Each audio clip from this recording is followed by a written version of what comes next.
এরা ফাঁকিবাজি শিখিয়েছে, এরা মূল্যবোধ শেখায়নি কেন? নিজেই তো দুর্নীতির সাথে যুক্ত। যদি কোনো শিক্ষকের মূল্যবোধ থাকে সে কখনোই দুর্নীতি করবে না, দুর্নীতির সাথে আপোষও করবে না। সুতরাং এরা তো প্রথমেই ঘুর পথে ঘুষ দিয়ে বেআইনিভাবে একটা সুখের চাকরি খোঁজার চেষ্টা করলো, বিনিময়ে এরা একটা ভোটের ক্যাডার হলো।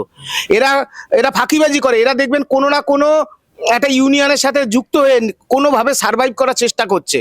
আর আপনার যদি মূল্যবোধ থাকে, আপনার যদি ভিতরে চুম্বক থাকে, আপনার যদি মেধা থাকে, তাহলে আপনাকে তো এই অন্যায়ের আশ্রয় নেওয়ার প্রয়োজন নেই। সুতরাং এরা মানে প্রকৃতপক্ষে পশ্চিমবাংলার শিক্ষা ব্যবস্থাটাকে ভেঙে দেওয়ার কাজ করেছে। আপনার গ্রাম বাংলার আমাদের খেটে খাওয়া সরকারি স্কুলে কারা পড়ে?